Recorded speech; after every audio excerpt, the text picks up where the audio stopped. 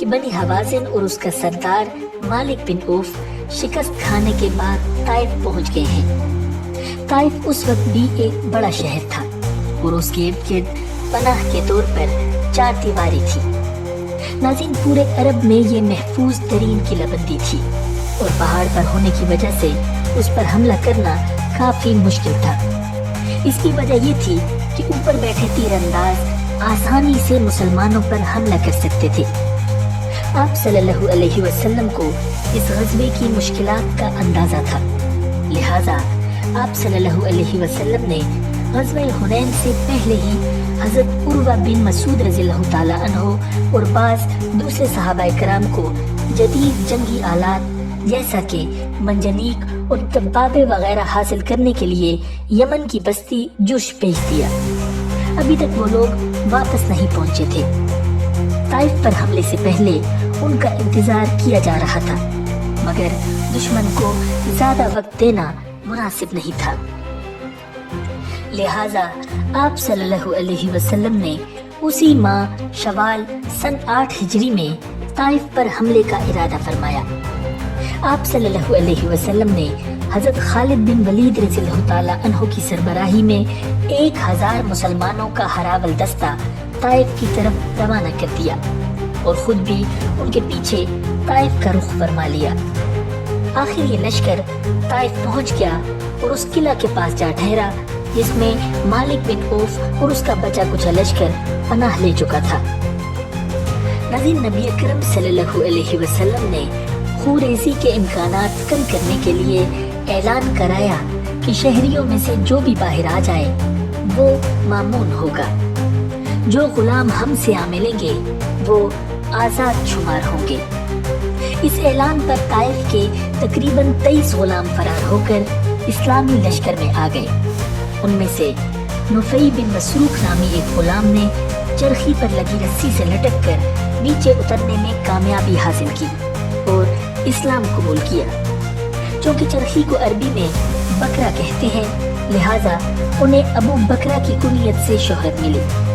نبی اکرم صلی اللہ علیہ وسلم نے حسب وعدہ انہیں غلامی سے آزاد کر دیا۔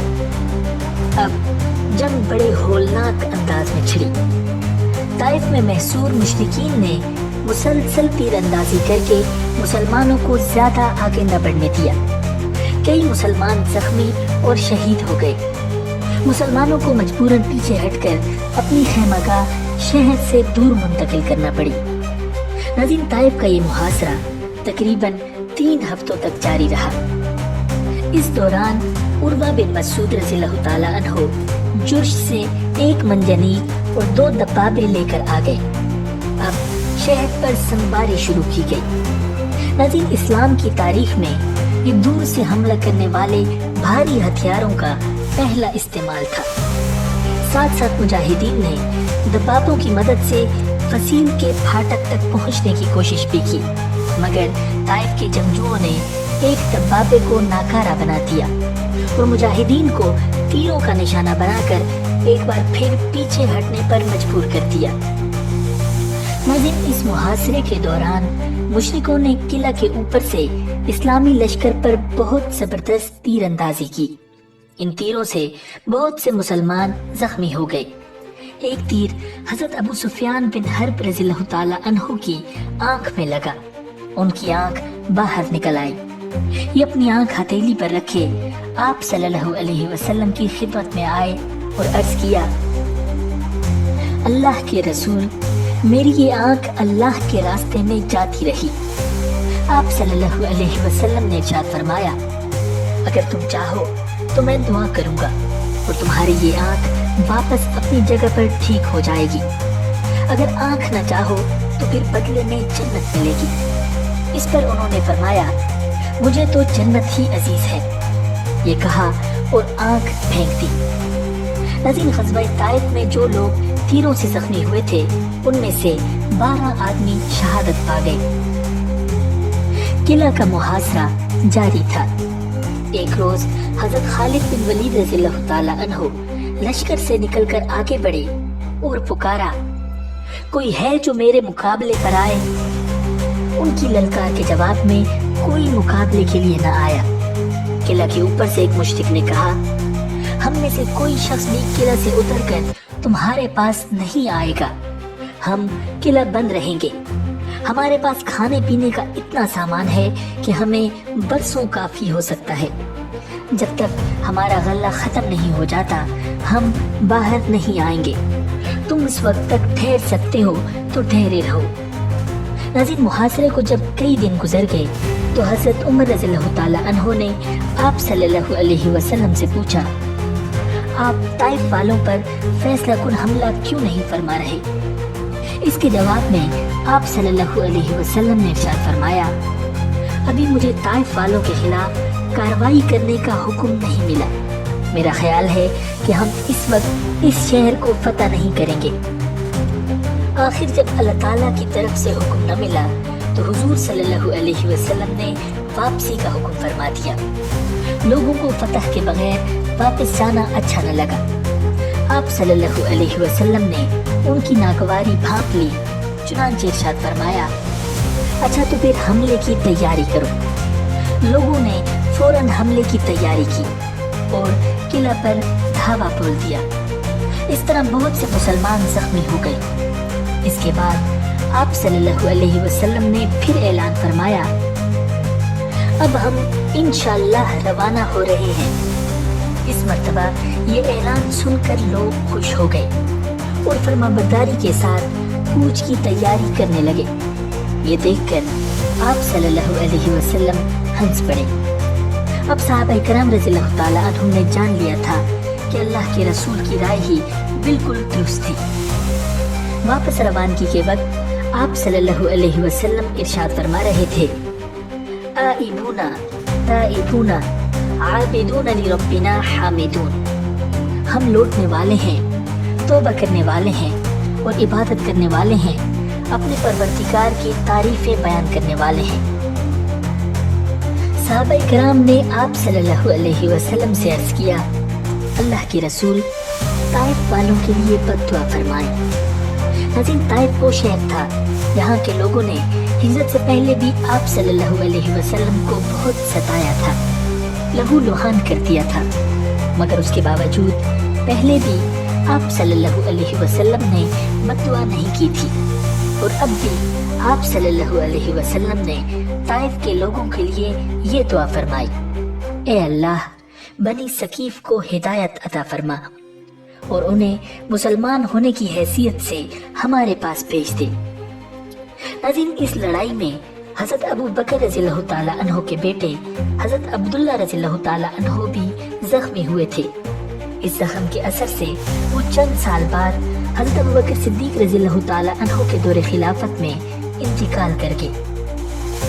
آپ صلی اللہ علیہ وسلم طائف سے واپس جیرانہ کے مقام پر تشریف لائے اور یہاں آپ صلی اللہ علیہ وسلم نے حنین کے مال غنیمت کا حساب لگوایا اور اس کو مسلمانوں میں تقسیم فرمایا۔ ناظرین، اس مہم کا میدان اسی علاقے میں تھا جہاں آپ صلی اللہ علیہ وسلم نے اپنے بچپن کا زمانہ گزارا تھا۔ دائی حلیمہ سعدیہ رضی اللہ تعالی عنہا کے قبیلے بنو سعد نے بھی اس لڑائی میں بنو حوازن کا ساتھ دیا تھا اور اب ان کی عورتیں اور مرد قیدی بن چکے تھے۔ ان قیدیوں میں آپ صلی اللہ علیہ وسلم کی رضائی بہن شیمہ بنت حلیمہ سعدیہ بھی تھی، یعنی آپ کی دایا حضرت حلیمہ سعدیہ رضی اللہ تعالی عنہا کی بیٹی تھی اور بچپن میں آپ کی دودھ شریف بہن تھی۔ جب یہ گرفتار ہوئی تھی تو صحابہ سے کہنے لگی، میں تمہارے نبی کی بہن ہوں، لیکن انہوں نے شیمہ کی بات پر یقین نہیں کیا۔ آخر انہیں آپ صلی اللہ علیہ وسلم کے پاس لایا گیا۔ شیمہ، جن کی عمر اب 70 سال کے قریب تھی، دوبارہ انہی محمد صلی اللہ علیہ وسلم کو دیکھ رہی تھی جنہیں وہ گود میں لیے طرح طرح سے بہلایا کرتی تھی۔ درمیان میں 60 برس سے زیادہ طویل زمانہ گزر چکا تھا، مگر آپ صلی اللہ علیہ وسلم وہی تھے، سب سے الگ، سب سے ممتاز۔ شیمہ حضور صلی اللہ علیہ وسلم کے سامنے آ کر گویا ہوئی، یا رسول اللہ، میں آپ کی رضائی بہن ہوں۔ آپ صلی اللہ علیہ وسلم نے فرمایا، اس کی کوئی نشانی ہے؟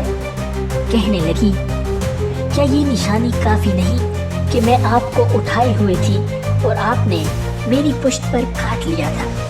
اس کا نشان موجود ہے۔ آپ صلی اللہ علیہ وسلم کو اپنے غیر معمولی حادثے کی بنا پر بچپن کی وہ بات یاد آنے میں دیر نہ لگی۔ آپ صلی اللہ علیہ وسلم نے ان کے اعزاز میں اپنی چادر مبارک بچھا کر انہیں اپنے پاس بٹھا لیا اور فرمایا آپ چاہیں تو میرے ساتھ ہی رہیں۔ انہوں نے اپنی قوم کے ساتھ واپس جانا پسند کیا اور آپ صلی اللہ علیہ وسلم نے انہیں ایک غلام اور ایک باندی ہدیے میں دے کر بڑی عزت کے ساتھ رخصت فرمایا۔ ناظرین، جیرانہ ہی کے مقام پر بنو حوازن کا ایک وفد آپ صلی اللہ علیہ وسلم کی خدمت میں حاضر ہوا۔ اس دوران ایک عمر رسیدہ دیہاتی خاتون آتی دکھائی دی۔ آپ صلی اللہ علیہ وسلم نے کھڑے ہو کر ان کا استقبال کیا، اپنی چادر مبارک بچھائی اور انہیں ساتھ بٹھا کر نہایت ادب کے ساتھ ان سے گفتگو فرمانے لگے۔ صحابہ نے اتنی عزت افزائی دیکھ کر پوچھا یا رسول اللہ، یہ محترمہ کون ہے؟ آپ صلی اللہ علیہ وسلم نے ارشاد فرمایا یہ میری رضائی والدہ حلیمہ سعدیہ ہے۔ ناظرین، بنو حوازن کے اس وفد نے اسلام قبول کرنے کی خواہی ظاہر کی۔ ان کے 6000 قیدی، جن میں عورتیں اور بچے بھی تھے، مسلمانوں کی تحویل میں تھے۔ وفد کے ایک رکن ابو برکان نے، جو کہ رسول اللہ صلی اللہ علیہ وسلم کے رضائی چچا تھے، درخواست کی کہ انہیں آزاد کر دیا جائے۔ آپ صلی اللہ علیہ وسلم نے ان لوگوں کے اسلام قبول کرنے اور اپنے رضائی رشتوں کے اکرام میں صحابہ سے مشورہ کر کے تمام قیدیوں کو آزاد فرما دیا۔ مال غنیمت میں زیادہ تر بھیڑ بکریاں تھیں جو کہ مجاہدین میں تقسیم کر دی گئیں۔ آپ صلی اللہ علیہ وسلم نے اس میں سے بڑا حصہ ان لوگوں کو دیا جو اسلام کی طرف راغب ہو رہے تھے مگر ابھی کلمہ نہیں پڑا تھا۔ انہیں مؤلفۃ القلوب کہا جاتا تھا، یعنی وہ لوگ جن کی دلداری کی جائے۔ ناظرین، امید ہے کہ آپ کو یہ ویڈیو پسند آئی ہوگی۔ ملتے ہیں بہت جلد ایک نئی ویڈیو کے ساتھ۔ اللہ نگہبان۔